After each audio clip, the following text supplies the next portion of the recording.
Hey guys, welcome to a Goku of Light Around the Nimbus featuring Captain's Log Christmas special today. Obviously, it's Christmas Eve. It's not Christmas yet, but tomorrow on Christmas, I will probably be taking the day to myself, so I figured I would do a live stream today. Now, if you know anything about my channel, you know the main two people I've always worked with has been Boris and Princeton. Sadly, Boris is out of town for the week. He's visiting family in Mexico, so it's just me and Princeton today. Two out of three Musketeers. We're here. What up? All right, guys. So first of all, of course, it's me, John Princeton. My voice sounds horrible because I've been sick. Sadly, I have beaver fever, and I just had trouble breathing. Throat hurts and whatever. But I still got to make it because talking about that One Piece greatness. So yeah, let's get to it.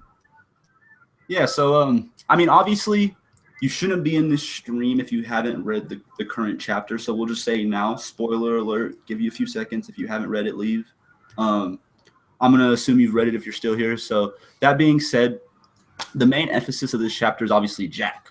So yeah, just going right into it. What's your impression of Jack, John? Like, what do you think of the differences between what we've seen him in his elephant, form to his more humanoid form to even his personality? Like, what are you getting of the character? The first thing I noticed is was the fact that he's a elephant model, meaning that there's others, right? Yeah. So that means there's other elephants. So that makes it kind of hype. Now we know that there's other elephants because we saw it in his lobby when Spandam had that sword. So it lets me wonder how many other elephant models there is. But when I saw him, and then we're gonna get more into detail in a little bit. I was hyped when I heard his name. For a fact, I thought he was gonna be based on Calico Jack. I was deeply wrong. I thought we were going to have a character. His personality seems very Calico Jackish, but wow, that sounded very weird, didn't it? Calico Jackish. I really thought that his character was going to look a lot cooler. I'm not a fan of the design. I know a lot of people like Boris, I think Roger Space, Recon. There's a few people, definitely Legend Mac. They are praising the hell out of his looks. I'm not a big fan of of his looks, honestly. I'm sure he's very powerful, but look-wise, he's not cutting it for me. But looks can be deceiving. I mean, some of the ugliest characters in One Piece, like Blackbeard, are pretty much one of the most meaningful characters, strongest characters. So I'm not gonna let look-wise. I like him.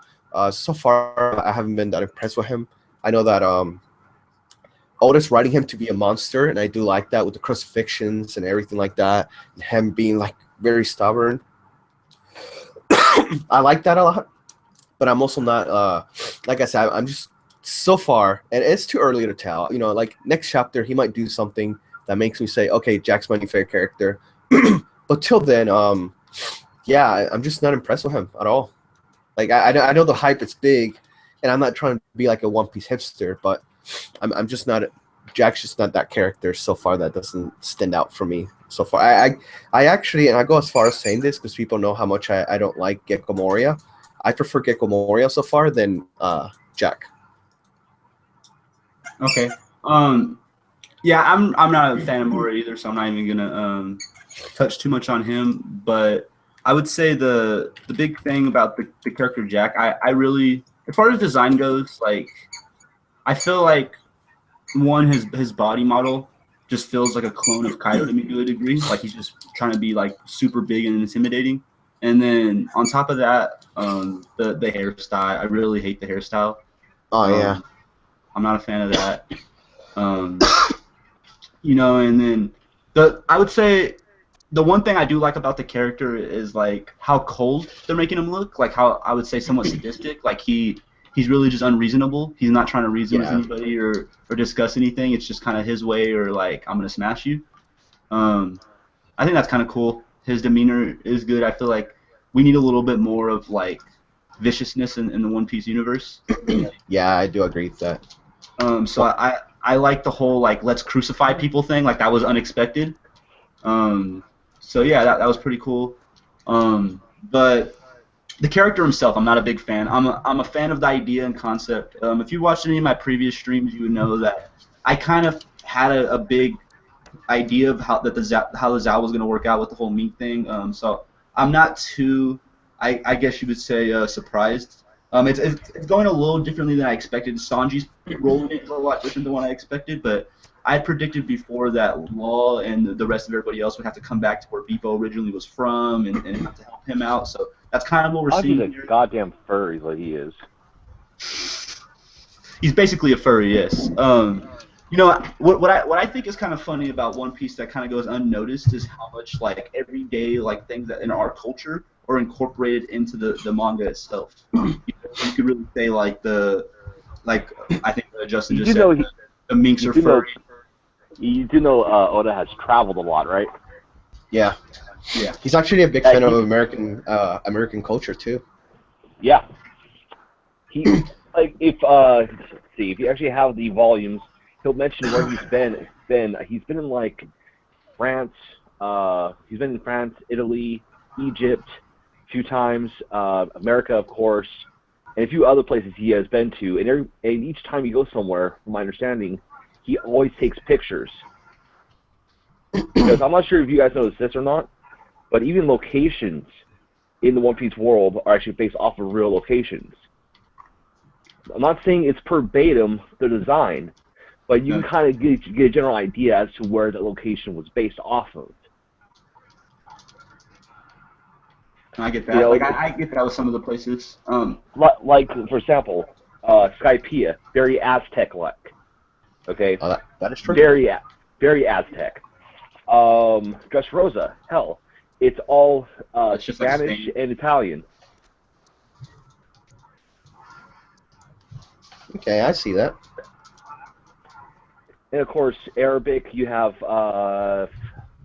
Alabasta for that. You know, for Russia, like for a Russian influence, just look at Drum Island.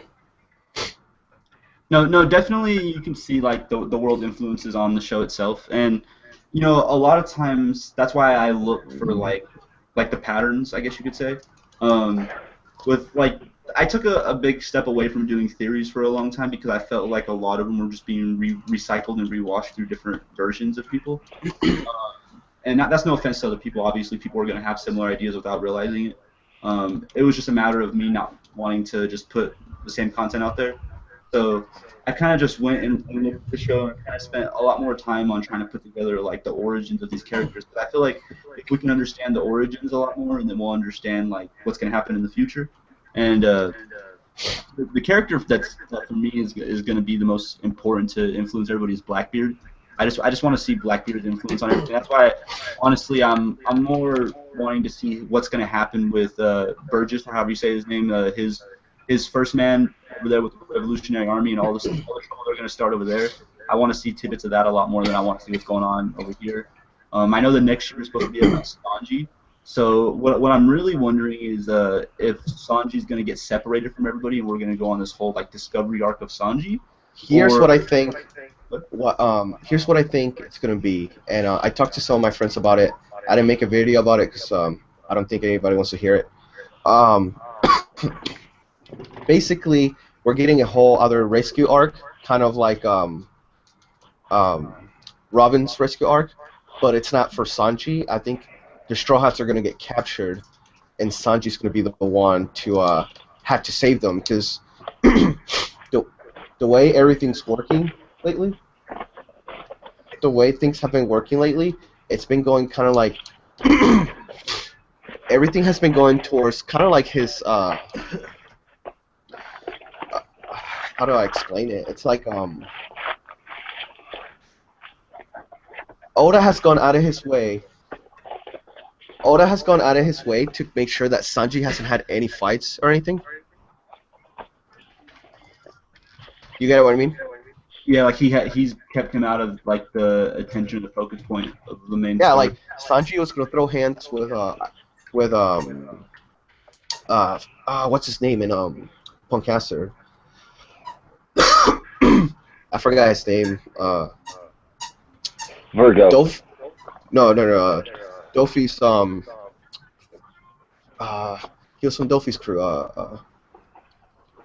Virgo. Yeah, Virgo. Oh, sorry. It's just it sounded like you said Marco. My bad. No, Yeah, like no. yeah, like Marco hasn't been the fucking series since. yeah. Well, let's see. Since the since the time where you see him and Shanks in front of in front of Whitebeard and Ace's graves. There you go. Yes. That's the last time we actually saw Marco. Yeah, and like Oda has gone out of his way to make sure that that Sanji doesn't get in fights because he had the thing with Virgo, then we get the scuffle he had with Dolphy, and of course we know that Sanji maybe, we don't know, maybe Sanji could have defeated him, maybe not, but I like to think that he couldn't do it, you know what I mean? But Yeah, in the process, I honestly don't think he could have either. I don't see, not to diss Sanji, but I don't feel like Sanji's gonna be like tiers ahead of Law or anything like that. And Law seemed to like have big struggles, so I don't. yeah, so that's why I think that that's why I'm a big believer that Oda has been keeping him away from the spotlight on purpose, and I kind of like that. I do like that. At first, I was like, I hate that he's doing that, but now I'm kind of more like I like that he's doing it, because if my assumption that we're getting a rescue arc from Sanji's point of view, I can see the Straw Hats getting captured somehow, Sanji going in for the rescue. I mean, we have seen Zoro's power up, we've seen Luffy's, Gear 4, but we haven't seen anything from Sanji, and I feel like that's going to be very, like, whatever he does that's new is going to stand out and kind of make him, like, pop out a little bit more. Well, you know what it's like. I'm kind of wondering too, in a little bit. Maybe you have a good speculation. Is like, so since they pretty much said that like the result of Jack Regan was through Sanji's actions, but it was the Straw Hats defeating Doflamingo. Yeah. Where is Sanji? Like, why isn't he there? You know what I mean? What other reason did he have to leave?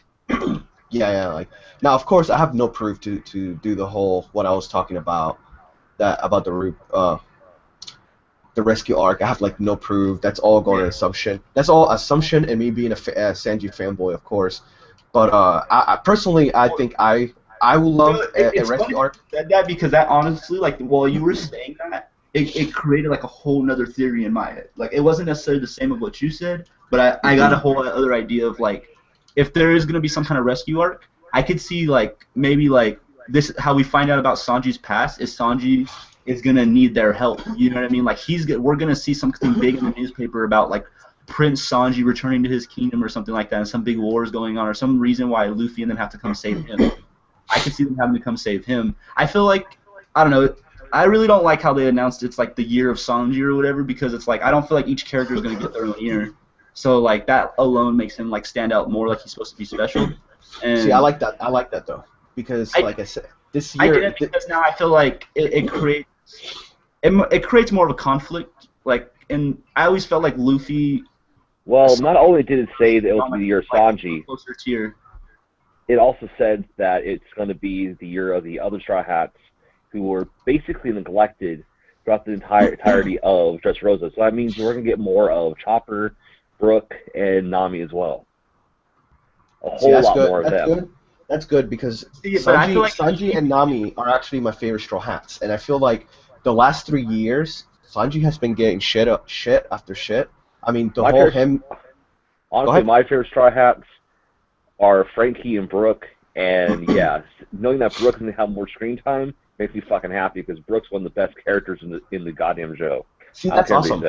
That's awesome that you say that, because I have a video coming out in January where I talk a little about Brook, and I don't say that I don't want him to be a Straw Hat, but I do talk about like people who could fill his role, because I'm not happy with the way that he's been shown as a fan, and I'm like, that's fine, because we got him right after Enies Lobby, which, I mean, how can you compare, that's like comparing oranges to apples, you know what I mean? Like, Enies Lobby was amazing, and Thriller Bark was good, but it wasn't Enies Lobby's level for me. So when he joined, it wasn't as impactful as it was whenever, like, Robin or any of the other characters joined.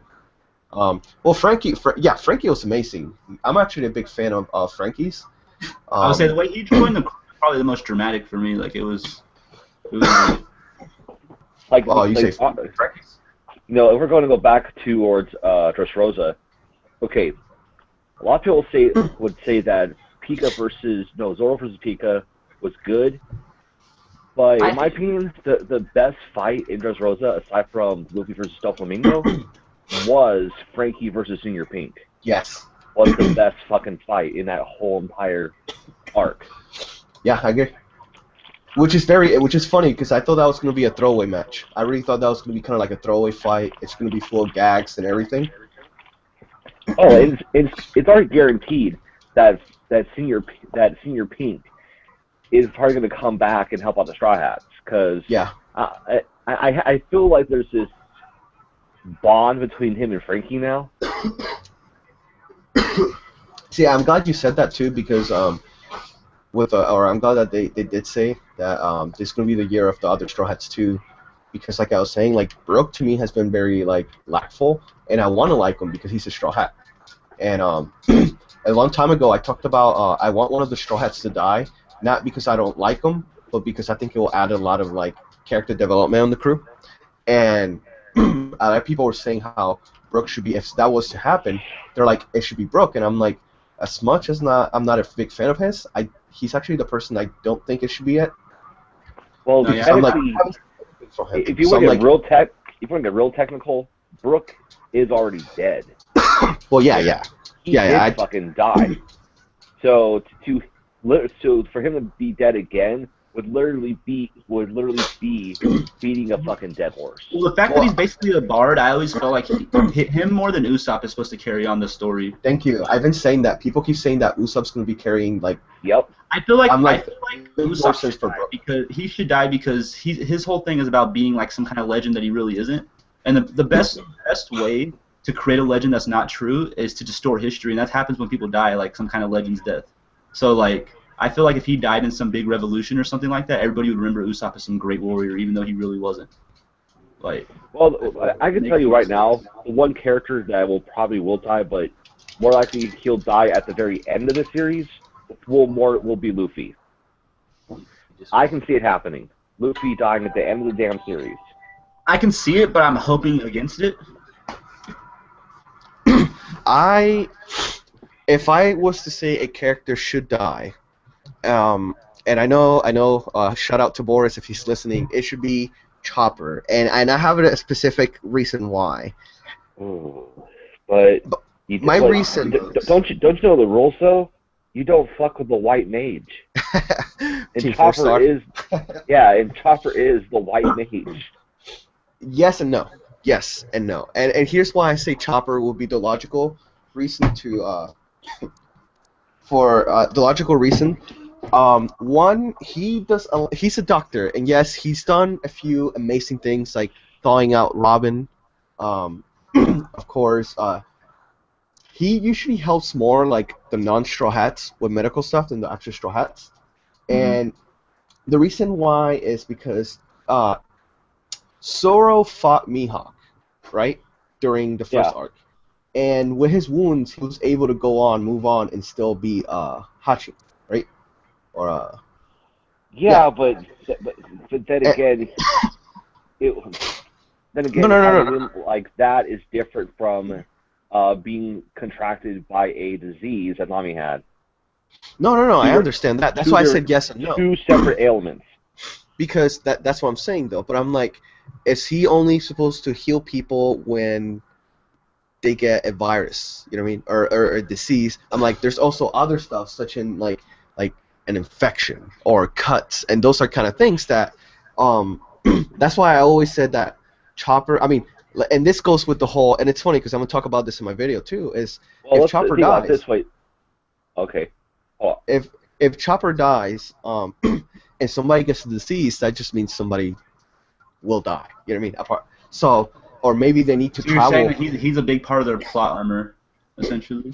No, not necessarily, because he does offer a lot. Chopper's actually, I would probably say Chopper's probably in the top 5 smartest Straw Hats, definitely. They all the Straw Hats are smart in their own way. Okay, not all the Straw Hats because Luffy is dumb as fuck. But Okay, the way I always saw it with the Straw See, Hat, I don't think Luffy is seeing dumb. as how there are Doesn't care. seeing as how there are 9 Straw Hats, right? I always put them together as okay. Think like this. Think of as if the idea of One Piece is a turn-based RPG, and Yeah. you have 3 separate teams, right? First, Yeah. you have the Long Rangers, which are going to be Robin, Nami, and Usopp. Those are your long-distance fighters, basically. Then you have the melee ones. This is Brooke, Chopper, and Frankie. They are pretty quick, but they're not going to do a lot of heavy damage, though. But they can put down a lot of firepower, basically. Then, in order to crush your opponent, you have the Monster Trio. We all know who that is. Luffy, Zoro, and Sanji. They're the ones, basically, you bring in, like, around the more tougher opponents or the boss of... Secure your kills, yeah. The boss to make the kills happening a lot quicker. Mm-hmm. Not saying that the other 6 don't have that potential. They do. But a lot of people tend to ignore that because a lot of people just focus on the Monster Trio, and that's it. Well, that's my biggest problem with One Piece, and God, I'm pretty much saying my whole video in here, so it's just kind of cool. My biggest problem with One Piece, because it is a series that I love, and I'll watching it all the way till the end. No matter, even if One Piece got very shit, I will still finish it just because I have that love for it. That's how I felt about Naruto, to be honest. Like, I really wasn't happy towards the end, but I finished it. And basically the way I see it is, like you said. Oh. Go ahead. Were you gonna say something? No, sorry, having fucking heartburn. Oh, okay. There's characters that bothers me, the fact that Luffy always takes out the strongest person, and normally for a main character that's okay. But and then this is where I nitpick a lot because and Goku can tell you, I Google pirates all the time. I'm a pirate buff. I've been studying pirates for years. I know a lot about pirates. He got me into it, so yeah. Piracy is what got me into One Piece in the first place because I wanted to see like a more mature show about pirates.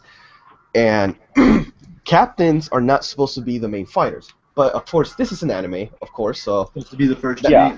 yeah, it's an anime, so of course we're throwing that rule out the window, and that's fine. But then Well, I don't think. Well, it's kind of, I'm sorry to interrupt you there for a second, man. But Yeah, it's go kind of like how if you realistically think about the concept of generals. In anime, a general is someone who's fucking ridiculously strong. A general in real life is somebody who sits back at headquarters and gives out commands to the troops. No, yeah, that's right. That's what I was going to get into, is that in One Piece, of course, Luffy does all the main fighting, but I would prefer to see, just so we can see, even if Luffy took down every enemy, I'll be okay with it, as long as Sanji and Zoro, or, even the other Straw Hats, but mainly Sanji and Zoro, they got the fact that you bring that up, and I know you know a lot about pirates, is funny, because I strongly believe that Zoro will play a big part in Blackbeard's death. I don't think he'll specifically kill him, but I think that he'll knock him off the ship and he'll drown. That's what I think. I don't think so. Going off of how Blackbeard actually died, like he got ambushed, the whole beheaded thing. Like they're not gonna behead him on the anime. Well, yeah, And but you have to remember though, Blackbeard was divided into 3 characters in this show. Yeah, I understand that, but we already, the other ones aren't even in the show anymore. To our knowledge. To our knowledge. Yeah. I still just think that the person that defeats Blackbeard in real life is a first mate. So I think the person that'll defeat him in the show will be a first mate. See, and my problem is, like I said, it's I would love to see I started rewatching One Piece because my girlfriend's rewatching it again. She's all caught up, and I'm watching back, and I feel like Zoro should have defeated Buggy. I feel like that should have been Zoro's match, even though I love the way that Luffy defeated defeated him, and I wouldn't want to see any other way. I always wonder, I'm like, it would have been so cool if Zoro would have found a way to defeat him regardless, because then it would have showed that Zoro's more than just muscle, and like he doesn't have to be a tactician, but he should be able to think when it comes down to it. Well, it's funny you bring that up because like looking back at it, 'cause I'm rewatching the whole thing too. Like I'm basically reviewing fucking every single episode of One Piece. I'm gonna start uploading them soon. And like one of the main things that I felt about like the very beginning, like I don't know, like the first 60 episodes or so, is I felt like Zoro was stronger, and so like a lot of the questionable situations, like where you see like Luffy fighting, I feel like Zoro could have just handled it. Well, the reason I say that is because there's some fights and some characters that I look at them, and when I look at them, I'm like, oh, he should have been taken down by this person. Now, it makes sense because Luffy, of course, being the main character, you do want to make him look really strong, which is fine. But there's certain characters that I don't know. It's kind of cliche now, and I noticed this pattern right after Alabasta. That's when I noticed the pattern myself. Before anybody told me, before I started doing reviews or theories, or even before I got hardcore super into One Piece, I noticed the pattern that it's Luffy strongest, Sanji third strongest, Zoro second strongest. And I noticed the pattern, and then that pattern became so predictable that when a new arc came out, I instantly knew who was going against who. Like Enies Lobby, I totally knew that matchup. The whole Jabra with Zoro and Kaku, although that one kind of threw me off a little bit. And then, of course, Luffy and Lucci, I kind of saw that coming. And then even in Alabasta, I saw that coming too. You know what's funny? You know what's funny though? What? I'm not sure if you ever noticed this, but if Oda ever neglects a straw hat from having his or her own one-on-one confrontation, that straw hat will actually get a confrontation in the next arc.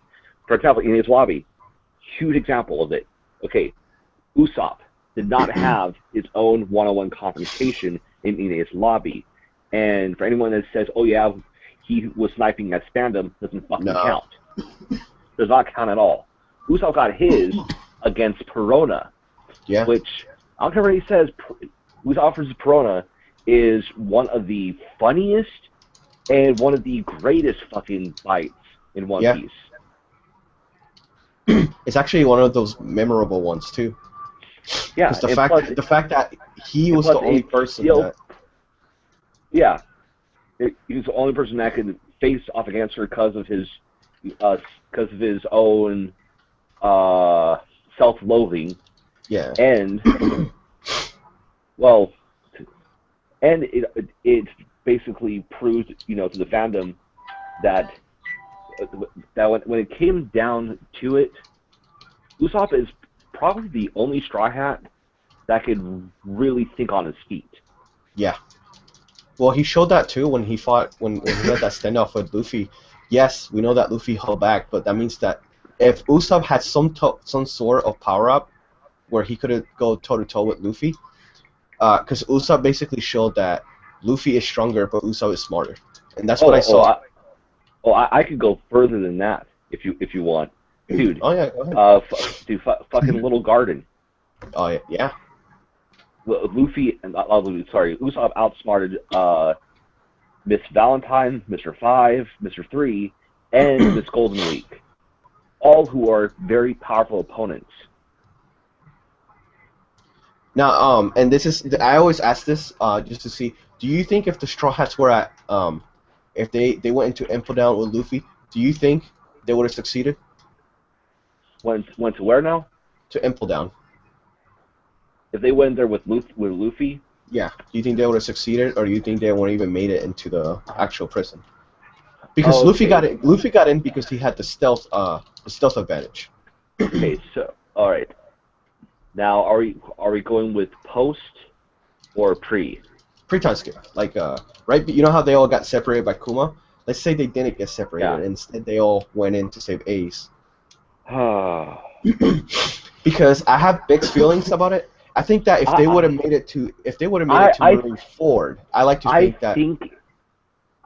I think it would work, but in a more larger chaotic sense. Because they would have to just bust through the front doors and go balls to the wall crazy.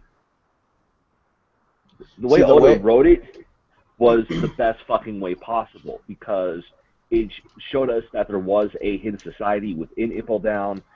It allowed us to get reintroduced to older characters and realize that, hey, these guys are actually not that fucking bad. You know, and think about this, okay? If we had all the Straw Hats there, along with, you know, along with Daz Bones, Bon Clay, Crocodile, fuck. Why does the name not come to my head right now? Fucking Dr. Frankenfurter look-alike. Oh, yeah. Ivankov, there you go. Yeah. Ivankov. Hell, the Okamas, okay? That one dude who's like half white, half orange. I can't remember. Isuma? Yeah. Inazuma, yeah. Yeah, you think about that. All of Jinbei, Jinbei was a huge ass reveal during that time, okay? The biggest fucking reveal was Jinbei. Alright? Now, think of having all those characters there with the Straw Hats and how chaotic that would be trying to give everybody their own time to shine. Well, that's basically, I think that's the main reason of why half the Straw Hats were outside of Dressrosa, because Dressrosa is the arc that introduced the most characters so far, and they're not fodder characters. We know they're all important characters, like essentially. And I think Goku Light here could laugh at this. Essentially, Luffy got a fucking Bannerman, even if he didn't fucking want him. Yeah. You know, I think the thing that's underrated about Luffy is, I would say, his wisdom. Like, a lot of people, like earlier you were saying how you feel like Usopp, you know, is pretty much the predominantly smart one, and I'm not gonna say Luffy's smarter than Usopp because he's not, but I feel like in certain instances he's a bit wiser, because I mean he doesn't show fear, because I mean to a certain degree he's more of like, I don't feel like that he's careless, but I feel like he's a D. They kind of just know their path, like they're gonna live or they're gonna die. Like they all die with a smile kind of thing, except for, you know, the whole Blackbeard thing. And I feel like that kind of speaks of their wisdom. Like in certain scenarios, he has the confidence to know, like, you know, if it's the end, it's the end kind of thing. Like I don't know. I feel like that's where wisdom comes into play. I feel like with Usopp, my problems with him is his regression as a character. Like he moves forward and then he moves backwards. Like I was hyped for the new Usopp when it first started the like time skip, and he had, you know, he looked like he was gonna be strong and capable of himself and all this other stuff. And then like everything that started with Dressrosa, where like it just became so silly again, and like even the way he defeated that little girl or whatever, like all that stuff was just, to me, moronic. Like that's the kind of stuff right there that kind of defers me away from One Piece. Like that's the stuff I really don't like. I don't watch stuff like Gintama. I don't like troll stuff. Like certain things like that, it's just, it kills it for me, honestly. And like the more you see like certain characters just can't be killed, like they feel like they're just invincible with so much like plot armor, it gets to be tiring. And for me personally, if I did have to say somebody that would die, it would be Chopper, because that would be cool to see Chopper die, just to know that they weren't as invincible anymore. I feel like Chopper makes them a bit invincible. Like even in, say, like Skypiea, where they were getting fucking owned, like Chopper healed them back to health and they came back by the final fight. Like I don't know. I don't like stuff like that. You know, I honestly, when it comes to that kind of stuff. Honestly, when it comes to One Piece, I really don't see any of the Straw Hats dying, to be really honest. I agree. I barely see anybody dying in the show, period. Yeah. Here's why I think. I'm not saying that nobody. I'm sorry. I'm not saying nobody will die. People die of natural causes, though. They don't die of violence. Like. Well, here's why I think. Touche to that, man, because Whitebeard actually died because of fucking injuries. Yeah, but he was gonna die, though. Like, I mean, all the signs were there that if that didn't happen, he would have died within the next couple years, anyways. Like, he was on life support half the time. Now, I'll tell you what really shocked me, though, was the fact that Ace fucking died. Okay. That shocked me. That one right there, I will agree. That one got me, because that was my favorite character. And, like, I felt like but I could see it just for the point of, like, I've said this before about other characters, like, people like Itachi and, like, Ace, like, they can't belong in the show because they're, like, the main character times 10. Like I always felt like I've heard people disagree with me on this, and I'm sure some people might, but I always felt like Ace was the like a perfect version of what Luffy could be. Like if Luffy was smart, charismatic, and all these other things that like would make him like just the popular one, the older brother. That's Ace. Like look at them when they're kids. Like he was just a little snot-nosed kid looking up to Ace and Sabo. Like Ace is the cool older brother. Like I feel like he couldn't have survived. Ace's death. I feel like Ace's death, it hurt Luffy, but I don't feel like it impacted him as much, and this is why I think a Straw Hat should die. Luffy, I was fine with Luffy pre-time or post-time skip all the way till Law made a plan and Luffy didn't decide to follow it, right? And because he didn't follow the plan, things went differently, and because of that, people got hurt. And you will think that after losing his brother, that Luffy will be a little bit more serious and a little bit more understanding about, we don't have to plan every time, but it will be nice to have, you know what I mean? And that it's something, and that's nitpicking, of course, because Luffy's Luffy. He doesn't, Luffy could do the stupidest shit in the world, and we'll love it, and I'll love it, because Luffy, of course, Luffy's the main character. You can just not like him, right? If you really pay attention from a writing standpoint, Luffy is a lot different than. I mean, he really is a lot different than what he was post time skip. There's been a lot of character development. Well, my problem is it's not a huge difference. For pre-time skip, I'm sorry. Because my problem is I feel like Ace's death did not change him that much, and it did, because it's his brother, and he cried, and of course that traumatized him. You saw what it did to him and everything. But I feel like I would have liked to see a bigger change. But then again, it's only been like what, a month maybe? But like, would we really want him to change that much though? Because I mean, there are certain characters when they take that change, it's not always for the better. Like for example, like I feel like people would have liked Sasuke a lot more if he wasn't so like anti-Leaf and so like hateful. You know what I mean? Dude, what are you talking about? People love Sasuke right now. I know tons of people that towards the end of this show didn't like Sasuke. I feel like it's all about what circle of people you talk to, and either or. Like I feel like with the Luffy thing. Hold on, I just want to say this with the Luffy thing. We don't see him change dramatically like on the outside, but on the inside, the apparent change is there. Because anytime a situation comes where I would say death is more like involved, it feels like the responsibility is a lot more on him to be like it's not gonna happen. Like for a good example of that would be like Law was done. Law was about to get dicked, and he saved Law's life when he stopped Doflamingo's foot right there. I feel like that arc right there, just that moment in itself, like pays tribute to Ace in a certain light. Like the fact that he was able to save Law when he couldn't save Ace, and like little instances like that, I feel like are big in his development. And then now, if you want to go ahead. Sorry. Now, if you want to talk about a character who had the most amazing development in Dressrosa, okay. Oh, okay.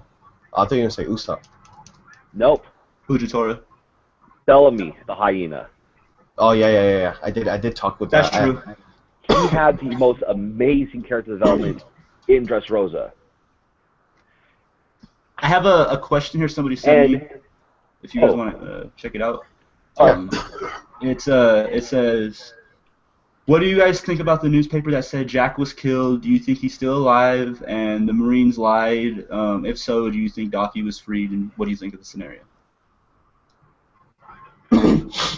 I have a feeling, and I mentioned this like, oh my god, my last live stream that I did. I like to think that the Yonkos, they have people in the Marines on the cover. Mm-hmm. So how easy it is for somebody to say, if you're like, I mean, look at Virgo, you know what I mean? Like how easy it is for you to be undercover a Marine, but you're working for a Yonko. Loki, I mean, that's basically what what Corazon did. He was working as a Marine, but he came back and joined Doofy's crew. So it kind of makes me think like, when I saw that newspaper, my first thought is like, I wonder if one of Kaido's men, who's a Marine, decided to post that. You know what I mean? And then, of course, like, people will let their guard down if they find out. Obviously, I think that the higher ups will want to see a body. I mean, I don't think the Goros are that stupid. Yeah. Okay. You have that theory, right? Yeah. Here's my theory, okay? I believe the ship that Jack went to go after was the same ship that had Son Goku and what's her face? Suru? Yeah, Thiru. What I think possibly happened is that Jack, the I'm trying to think of the word here. The malevolent, yeah, will that be right? Yeah. You know, the crazy crucify Jack is dead, and the guy that we'll see later on, who will also be named Jack, will be a Marine this time because I'm not sure if you know about Tsuru's power. It's she has something called the wash fruit, where she can literally wash the evil out of any person, hang off to dry, and turn them into good. Which is basically the main reason Dofi, it's like scared shitless of her. Oh yeah. Did she do that to somebody in the past? Is that like that's been done or something? She did it to Marineford. Yeah. She did it to who? She did it to Marineford to a few of Blackbeard's people. Not his actual crew, like the fodder pirates that were there, like the allies. See, that's why I'm going through. I feel like you have to. I could really see, like I said before, old Jack dead and him being pretty much redeemed as a, well, technically in a worldview sense as a good guy, but he would still be a bad guy because he's an enemy of pirates now. Yeah. So I can see that happening. I like that. I like that because ever since I read about her fruit and then I saw in Marineford, I've been in love with the idea of seeing her more often. But I'm like, oh, she's old. I don't think we'll be seeing her that much. But I actually had the same theory, but with Dofi originally. I thought she would be doing that to Dofi, and with Dofi's knowledge and his devil fruit and all his people, I figured that would be the perfect thing to do to Dofi, and then the world will just be confused, and then you will have a Tenubito as a Marine. Yeah, I feel like it obviously has to happen to somebody knowing that's her power. Like some villain is gonna get transformed into a Marine or something. Now, do you guys think? I saw a theory the other day. What do you guys think about this? People think the reason Jack wears the chin guard is because he might be Whitebeard's real son. What do you guys feel about that? I don't think so. Well, I would say, what purpose would that mean to this? I'm kind of confused. Well, people are saying that might be one of the reasons why Jack is so strong. If he ends up just being to hide his appearance than anything, not like yeah. Because a lot of people are saying that Edward Weevil might be Jack's brother because of the way that first of all because of their size, and then, of course it's not my theory. It's not my theory. I totally saw this on Oral Jackson. And then they talked about how Edward Weevil's mom might be Jack's mom. It might have been. It could have been Whitebeard's, ex-wife or whatever. Which I really hope that's not it. But that's what I've been hearing a lot in Oral Jackson, and the theory's actually getting some traction, which is very interesting because I personally would not want that to be it. Honestly, I noticed this from I feel like when you read tons of manga, and you guys probably notice this too, like artists have a tendency of repeating character design in certain arcs. Yep. And I feel like just since the beginning of the Kaido arc. You mean like Nami, Rebecca, Vivi? Yeah, exactly. We get repeated body models, and I feel like that's just what this is. Like, that's I feel all females, dude, to an extent. Like all females have the skinny body. Yeah, they have the base, kind of a waist and big fucking tits. Yeah. Which is my favorite part. That's my favorite part. I swear to God, almost every woman in One Piece, even the fat chicks, have the perfect fucking tits. No, yeah, dude. I love it too because I'm like I said, I'm rewatching, and right now I'm in Skypiea, or not Skypiea, Alabasta, and what's her name? Vivi is, oh my God, Vivi was a dream come true. Back when One Piece actually covered fucking 3 to 4 chapters per episode, not half a goddamn chapter an episode. Right? One of the That's why honestly I stopped watching the anime because of that whole shit. It's like, yeah, it's, if you read the manga and you're seeing the anime, it's like, really, look, it's like half a fucking I wanted to read chapter. something interesting that I had read earlier. It was when I finished reading the new chapter that came out last night, or not last night, a couple days ago or whatever, last week or whatever. I don't know when. I really don't know when it came out because I read it last night, so whenever it came out. But I went and read it. These comments below, like people were like leaving. This is on Kiss Manga, so obviously you can go read it if you're bored. They were talking about basically the relation of the two dukes to the Elephant of Zhao, which I thought was pretty cool. They're explaining like a lot of people are theorizing basically that like if you look at the original elephant, the one like Zhao, the island itself that they're traveling on, they're saying that its eyes are always shaded out. You don't really get to see his eyes, and they were saying that they think that each one of the duke represents one of his eyes, and it says that here, let me read it. It says the elephant has no eyes, so the two dukes might be his eyes. One for the night, one for the day. Maybe the two dukes has half each of the Zhao's elephant's life, because there's a panel that shows the two dukes bleeding as the Zhao elephant is also bleeding. Or maybe I'm wrong. I don't know. And then it's just like little things like about that. So I mean that was kind of interesting, and then I feel like there is a reason why there has to be a parallel for this whole like night to day thing. So what do you guys think about the night to day thing? Like what's the parallel, and why do you think they have essentially these two kings? When I first heard that, can you guys hear me fine? Yeah, I can hear Yeah. you. Okay. When I first saw that, my first thought, it's like, oh, it's probably like, because Oda does like doing a lot of puns, a lot of jokes, and I'm like, well, cats are nocturnal, of course, dogs, daytime. That's the way I saw it, and nothing more than that. There's times where Oda does do kind of stuff where if you think too much about it, they're just puns, they're just jokes. He's done this a lot in the past. So I don't want to say there's nothing else to it. I also don't want it to be nothing else to it because, like I told you before the stream, so far with So, I'm not the biggest fan of So far. And of course I'm not gonna drop it because fuck it, you can't drop One Piece once you read like 500 chapters. You're done. You're done with this shit. I don't want to talk too much about it, but I will say 7 Deadly Sins is putting out better chapters right now.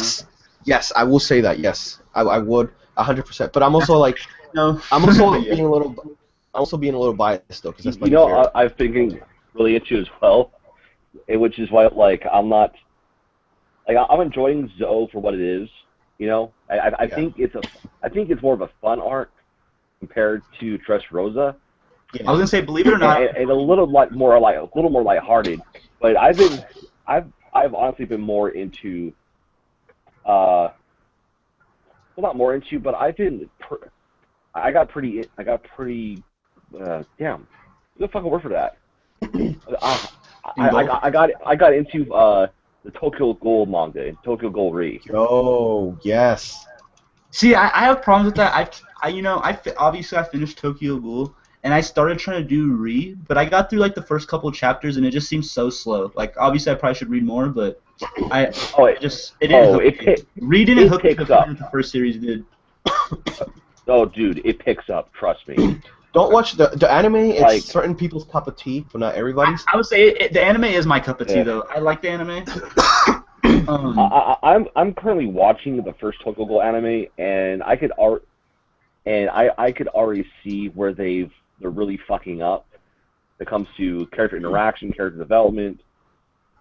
One thing I like to say, because I feel like a lot of people don't put this into perspective, is that the anime is supposed to be the raw cut original version of the series. Like it's not like a readaptation. Like they didn't take the manga and then mess up the manga. Like this is the original story. If anything, the manga is a readaptation. What? Yeah. That makes no sense because the manga is written in. Okay, the anime is. No, because look, let me finish. That's why. Hold on a second. Hold on a second. The anime is portrayed in a way that makes you think that the series is all action-oriented, while the manga is written in a way that realistically portrays the psychological breakdown of Ken Kaneki and how he's trying to actually understand the ghoul world and the human world at the same fucking time. Which you do not really get that kind of sense in the anime at all. if you look at the manga is designed in more of a way to actually have character development and go through the series. The anime itself was supposed to just be like a short series. Like the original thing, that's why it's called Route A. Because when you originally wrote the series, you're not supposed to know what happens at the very end of Kaneki. It's supposed to be a mystery, just let you wonder. That's how it's supposed to be. You're talking about Route A. I'm talking about the original anime, first one. I'm talking. No, yeah. See, I'm not like season 1 of the show is kind of like it's like to the manga. I don't feel like it's that inaccurate. It's just really fast paced. But what I'm talking about is the ending of Route A. The way it ends is it's slightly different from the way that the manga ends, and a lot of people complain about that. And to me, it's a stupid complaint because I was actually happy with the ending. I like certain things where it lets your mind create the ending over just like telling you some bland ending. I'd rather use my imagination in that sense. So I like that they don't show what happens. Like at the very end, it's just kind of left off. Like the very last thing that you see is 2 people running at each other.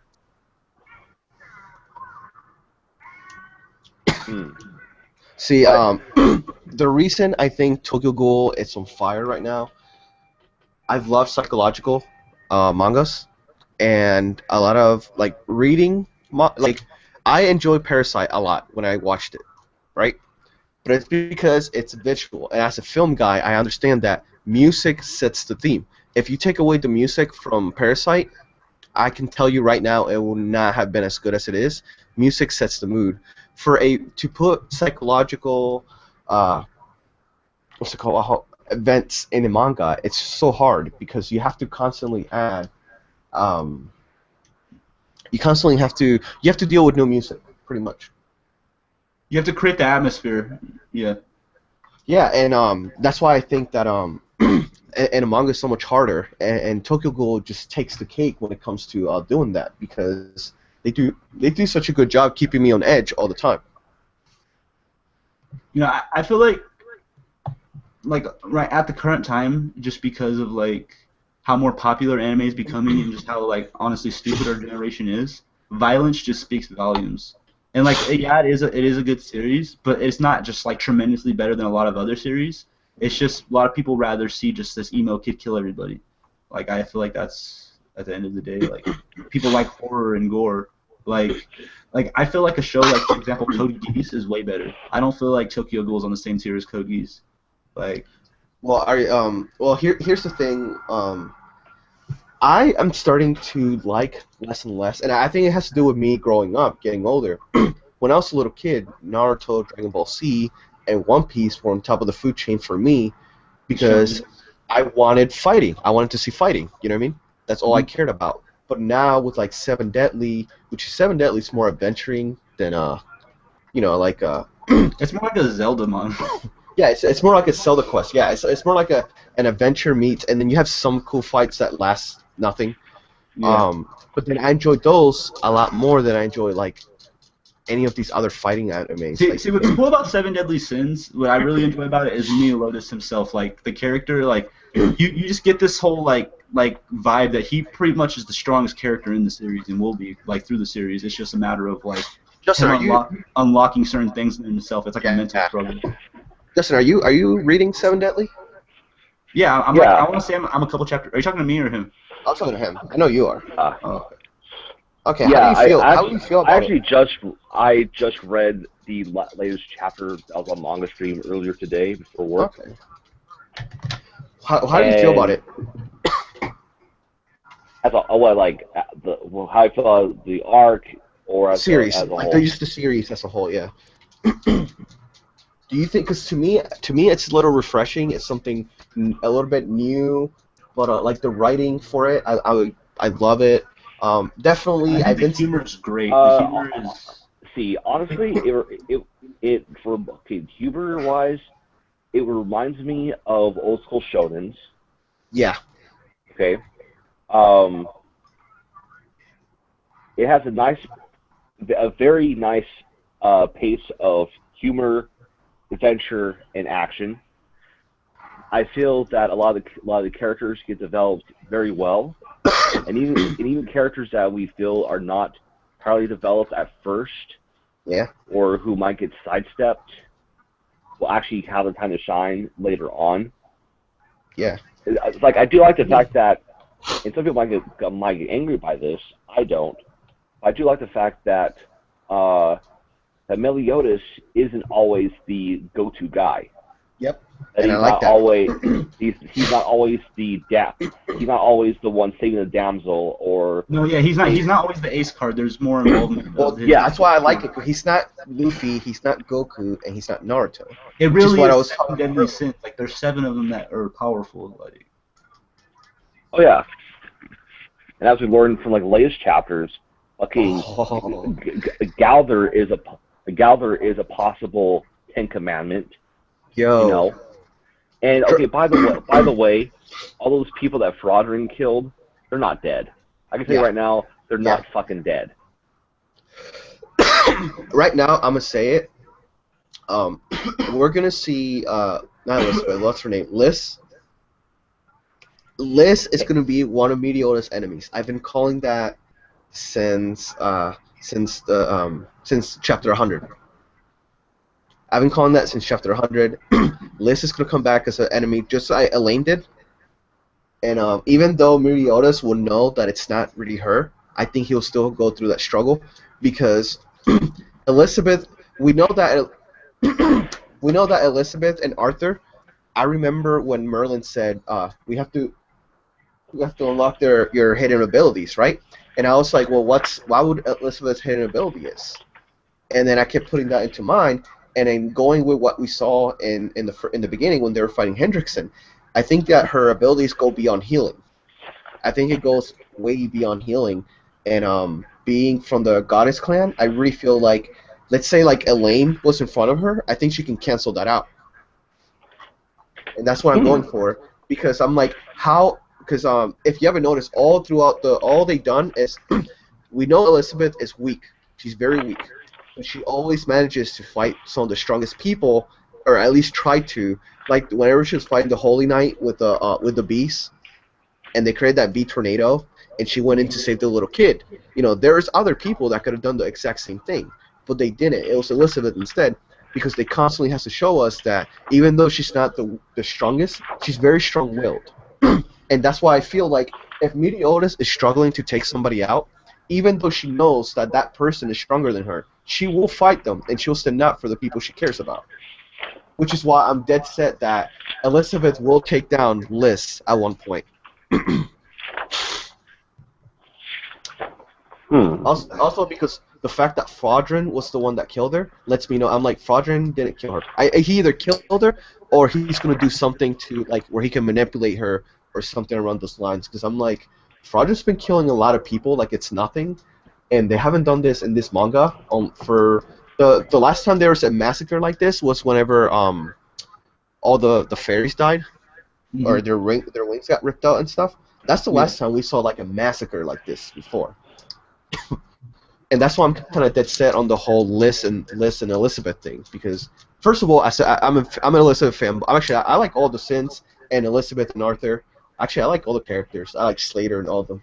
I really want to see. Elizabeth is awesome for sure. Yeah. Elizabeth, hands down, is probably one of my favorite females, for the fact that she has no actual like damage you powers, but she always manages to be in the middle of the battle, and she kind of like she plays the damsel a lot, but then there's times where she kind of breaks that character. And But I feel like the thing about it that's great about it is, as she is the damsel, she's like, it's like a sincerity about it. Like she fits the role well, and like her character doesn't come off as like cheesy or anything like that. Like it's like it's realistic more or less, and like I don't know, like in comparison of like other females, like her character development is a lot more spot on of the direction she's going, opposed to like certain animes or mangas where like the girls are just everywhere, like they're more just eye candy than anything, and like they're constantly matched against other females in these random fights that really they should just lose. Like realistically, like Nami's cool and all and stuff like that, but a lot of those females that she fought, she had no place beating.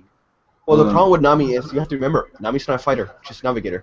Nami should never have She's to supposed to be a thief to begin with. You know what I mean? To begin everything from episode 1, she's first shown on Lady Alvida's ship as a thief. That's her very first thing. Yeah, but you have to remember, she only did that because of the village. Once the debt was done, Nami doesn't have to She doesn't have No, to be a thief. I get that, but what I'm saying is like her trade. You know what I mean? What she's learned her entire life is to be a thief. So she shouldn't have no background in fighting or anything like that. She shouldn't even be like to a degree she should be a coward. You know what I mean? Like she's a thief. Like she should. Yeah. I don't know. I feel like she should be trying to avoid fighting more. See, I like that she doesn't fight as much because I let people know like her and Robin should not be fighting. Robin's an archaeologist. I want Robin to fight. I want Robin to fight because her devil Okay, is badass. I'm going to argue with both these facts right now. One, Nami actually is a very cowardly character. If you pay it, I'll say you don't pay attention, but really try to notice it. The way she acts, the way whenever Luffy gets that twinkle in his eye, both her and Usopp are usually the first two that'll go, no, shit, not this again, because they are actually always scared. They're scared of their situation, but like in the other try, when push comes to shove, they can handle their own. And do I disagree with you when you say that she shouldn't fight? Yes and no. Like, I honestly hate it when there's a cast of characters and there's always that one character who could never fucking fight and always has their fucking ass saved all the time. I hate those fucking characters.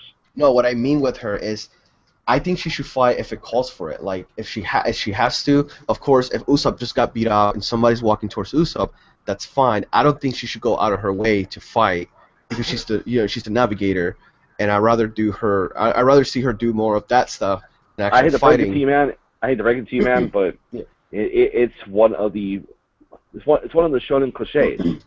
You know. Oh yeah. I definitely know that. And it's one of the cliches of every single team member is gonna have a fucking fight. Like I guarantee you, when Elizabeth finally gets a hold of her power, she'll have her own one-on-one fight. I guarantee it. No, yeah, I agree. It's just on a random note though. This is why Yu Yu Hakusho is probably better than everything because their team is greatness. There's nobody on that team that's weak. Kuwabara is greatness, and he's probably like arguably the weakest, but he's not really weak to begin with. So I don't know. Actually, at the end of the manga, it's proven that that Kuwabara is on a level of a A-class demon. Yeah. At the end of the manga, because they don't really show you this in the anime, or maybe they did in the OVA. I actually have that panel on printed out because he was my favorite character. Oh, nice. Yeah. Because like, have you guys read the manga too, and not just watched the anime? No, I never watched the anime. Like, I mean, that's why I give the show most praise. Like, if you've ever talked to me in streams, I always say that's my favorite anime of all time, and that's I've never just seen it. I read it, but never seen it. Okay. It's my favorite anime, and even manga too. To be honest, I mean, just for the pure fact that like, I always feel like the core team was so strong. Like there wasn't a weak member of the team. Like everybody that came into a fight, like as I was reading it or watching it, like I was excited for every fight. Like when they first fought the Saint Beast and Kuwabara had to fight that big old fucking like liger thing, I was hyped. Like that shit was tight. And just like seeing like the way that like Kuwabara is everything that I feel like Usopp should be. You know what I'm saying? Like he has cowardly things about him, but he's brave and he wants to be a warrior. And he has this like noble code that he won't break. Like I feel like that's what Usopp should be. Well, it's like Genkai says, you know, Kuwabara has a heart of gold. Yeah. He really does, and it shows through the series that he cares for all of his teammates. Well, he's the most clutch character when you really put it in perspective because like he saved Yusuke during the whole first like Saint Beast arc. If it wasn't for that, the show doesn't continue. Yep. Alright guys, well I'm gonna get off because I have to take medicine and then I usually get knocked the fuck out when I'm done. So okay. But I do want a lot of random things anyways. I do want to say this though. I totally want to say this. I want to have a 7 Deadly Sins live stream coming up very soon, and I would love to have both of you guys in it. No, yeah, for sure. We can figure that out. Yeah, so I'll keep in contact with you guys about that because I might do that before January, but most likely it will be in January. So thanks for having me, Goku. Justin, awesome live stream. So I'll see you guys. I'll hit you guys up. Huh? All right. Thank you for coming, John. You know, and Anybody that's asked questions or commented today in the videos, thank you for coming. I know I haven't done live streams as much as I used to. I'll start doing them more. I tried to answer all of your questions. I don't think I missed anything. Yes, Usopp, all that greatness. So at the end of the day, thank you guys for coming. I hope you guys have a great and Merry Christmas. If you don't celebrate Christmas, I hope you just have a happy holidays in general. And have a great one. And if you didn't know, today is Mr. McWhirlpool's birthday, so be sure to comment and wish him happy birthday. And Yes, you guys have a great day. thank you.